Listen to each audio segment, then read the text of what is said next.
지금이라도 대통령이 그런 결단을 내려준다면 명예롭게 퇴진할 수 있도록 협력하겠습니다. 자, 김각덕 부장 보시기에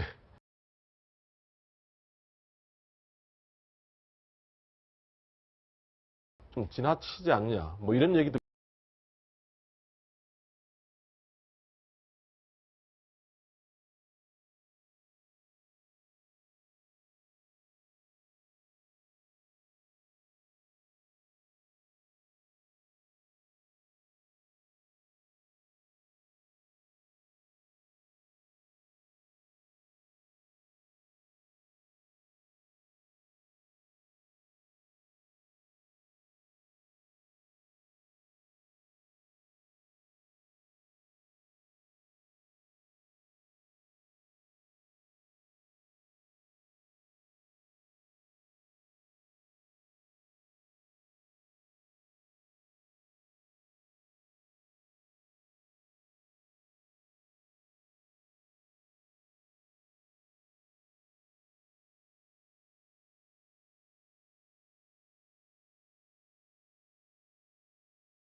내에서도 이 문제와 관련해서 탈당과 관련해서는 좀 더 적극적으로 논의가 이루어질 것으로 보입니다. 네, 과거 열린우리당도 해체될 때 네. 김한길 의원을 비롯해서 선도 탈당이 탈당을 있었습니다. 했었죠. 그래서 네. 다음에 2차, 3차로 해서 네.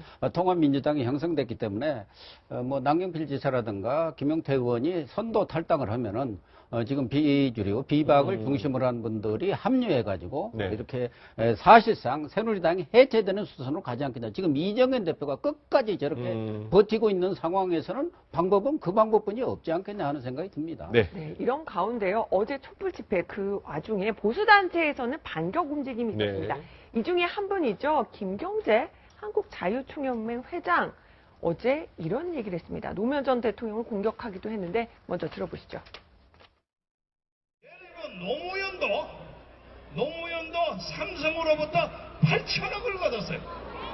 8천억을 받았는데 그때 중무한 사람이 이해찬 총리요. 근데 그 펀드 그것을 관리한 사람이 이해찬의 형님 이혜진이라는 사람이요. 그 사람들이 8천억 가지고 춤추고 별거먹고 다 해먹었어. 이명박 정부 저 대통령만 해도 미소재단이라고 2조 가까이 돈을 걷었어요. 자, 허성무 소장. 지금 문재인 전 대표가 이제 당연히 지금 과거 시절에 노무현 전 대통령이 그러니까 이제 그 주변에 관련 실명을 다 검명해버리니까 가만히 있을 수가 없어서 오늘 공식적으로 책임을 묻겠다라고 네. 이제 좀 강하게 나온 겁니다. 당연히 해야 되겠죠. 그 내용을 그때 이제 삼성 엑스파일 사건이 있지 않았습니까? 네. 네. 삼성에서 뭐 검사들이나 뭐 정관계 요로에 네. 값을 많이 뿌렸던 거, 그것을 폭로를 하게 됐고, 네. 그래서 그 사실관계가 많이 드러났죠. 그럼에도 불구하고 또 노회찬 의원은 그것 때문에 국회의원직을 그만두게 되는 또 그런 네. 문제도 있었는데, 이때 이제 국민들한테 굉장히 큰 충격이 있었고, 그런 부분들을 삼성이 도덕적으로 회복하기 위해서 우리가 8천억을 내서 어떤 국민에게 기여하고 봉사하겠다. 그렇게 해서 이제 8천억 이야기가 나왔는데, 실제 7천억은 자기들 스스로 자기 재단을 만들어서 삼성이 직접 운영하고 있고요. 1,000억 정도를 어디에 기부했다는 이야기가 있는데, 정권하고는 아무 관계가 없는 이야기죠. 그리고 뭐 정권이 그게 끼어들 수도 없는 것이고, 자기들이 스스로 만들어서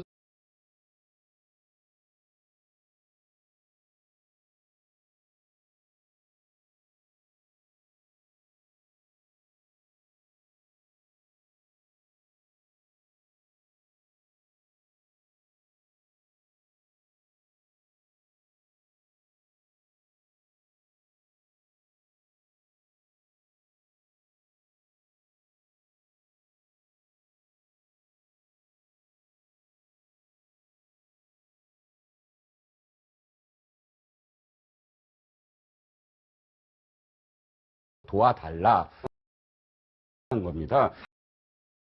바로 후에 삼성이 의 형인 이혜진 씨를 사회봉사단 사장으로 임명을 합니다. 그러니까 삼성 사회봉사단 사장으로 임명된 사장 입으로 지금 말씀하셨던 8천억 는 지금 서 소장 말씀대로 사실상 삼성이 좀 몰리는 분위기였으면 그 에버랜드를 통한 순환 출자 문제가 또 네. 그러면서 제일 먼저 반응을 했다는 것이죠. 네. 그러니까 이 노무현 대통령의 기업들이 양극화 문제를 좀 해소하기 위해서 도와달라라는 네. 그 말 때문에 삼성이 이혜진 씨를 사장으로 취임시켜서 8천억을 냈다, 출연했다. 이런 어떤 표현으로 지금의 상황을 대입시켜서 거의 똑같지 않느냐는 건데 네. 말씀하셨듯이 사실 7천억은 삼성이 스스로 재단을 만들었습니다. 네. 그리고 이것이 이 지금과 다른 건 뭐냐면 지금은 이 두 재단이 최순실 씨라는 개인의 사적인 이익을 도모하기 위한 것으로 다 드러난 어떤 상황이기 때문에 단순히 그때 상황으로 비교해서는 좀 안 될 것 같다는 생각입니다. 근데 이거를 이제 비교할 필요가 있는 게 역대 정권에서 여러 가지 재단들을 사실 만들었어요. 네. 역대 성격의 정경련으로부터 이제 자금을 모으고 했는데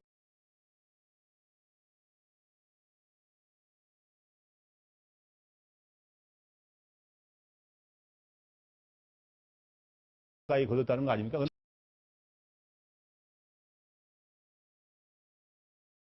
과 관련된 재단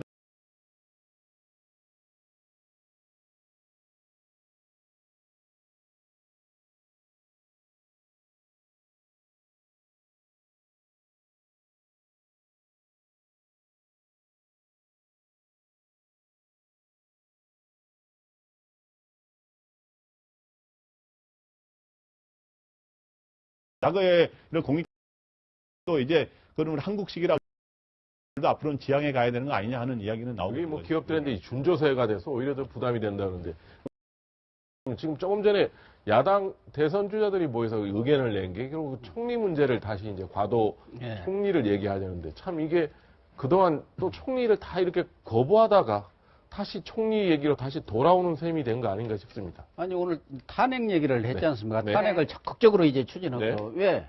공범관계로 검찰이 분명히 적시를 했고 네. 했기 때문에 이제는 그 탄핵의 근거가 마련됐기 때문에 네. 국회에서도 마음 놓고 확신을 가지고 탄핵을 추진할 수 있는데 네. 만약에 탄핵을 추진한다 할 경우 네. 박근혜 대통령의 권한이 정지되면은 지금과 같은 체제라고 하면 황교안 국무총리가 권한대행을 하는 대통령 권한대행을 하는 그런 네. 상황이 올 수밖에 네. 없고 또 현재 이런 혼란상을 어느 정도 좀 수습하는 국면으로 가고 또 여론도 지금과 같은 혼란을 계속 하지 말고 책임 총리를 임명해서 거국 중립 내각을 구성해서 네. 나라의 혼란을 우선 줄여야 할 거 네. 아니냐. 국정의 중심은 잡아야 할 것 아니냐. 그런 대안들을 야당도 내놓고 투쟁을 해야지 이제 내놔야 된다. 무조건 네. 하야하고 퇴진만을 해서는 바람직하지 않다. 그런 여론들이 많기 때문에 네. 일단 탄핵이라든가 그러한 여론을 수렴하는 차원에서 본다면은 이미 박근혜 대통령이 정세균 의장을 찾아가서 네. 국회에서 추천을 해 주시면은 네. 총리를 추천해 주면은 그게 내각 통할권을 드리겠다 이렇게 얘기를 했어요. 다만 그렇죠. 대통령의 얘기는 헌법 범위 내에서 그렇죠. 권한 문제가 또 논란이 됐죠. 예, 그러니까 외치 내치 그런 걸 떠나서 헌법 범위 내에서 네. 통할권을 드리겠다 했는데 그 부분은 가지고는 부족하다. 대통령은 완전히 이선으로 물러나고 사실상 국회에서 추천하는 총리한테 모든 외치 네. 내치의 권한을 이양하라. 이런 것이 지금 야권의 생각 그렇죠. 아니겠습니까? 네. 그렇기 때문에 오늘 야권 지도자들이 대권 주자들이 모여서 저는 바람직한 어떤 대안을 내놓은 거 아니냐. 국민들도 그렇다고 보면은 상당히 안심하면서 그동안 네. 불안이 네. 많았거든요. 이렇게 가다가 당장 대통령이 그래 그만두겠다고 한다면은 그렇죠. 지금 어떻게 이 네. 상황을 수습해 갈 거냐. 2달 내에 선거를 치러야하는데 네. 지금 야권이 하는 그런 지리멸렬상으로 볼 때는 그 사람들도 불안해서 답답하다 그런 여론들이 있기 때문에 오늘 그나마 네. 대권 주자들이 모여서 화끈한 합의는 없었지만 그런 대로 국민들이 안심할 수 있는 대안을 제시를 한 것은 평가할 만하다 이렇게 보겠습니다. 네, 검찰의 공소장 내용도 지금 당장 이 정치권이 긴박하게 파장을 미치고 있습니다. 민주당이 긴급 최고위원회의를 조만간 열어서 구체적인 대책을 논의할 것이고 아마 정세균 국회의장도 여야 3당 원내대표 긴급 만찬을 오늘 저녁에 잡아놓고 있습니다. 아마 국회 차원에서도 여러 가지 대응책을 모색하는 모습입니다. 관련 소식은 계속 이어서 보도해드리겠습니다. 지금까지 네 분 말씀 고맙습니다. 고맙습니다.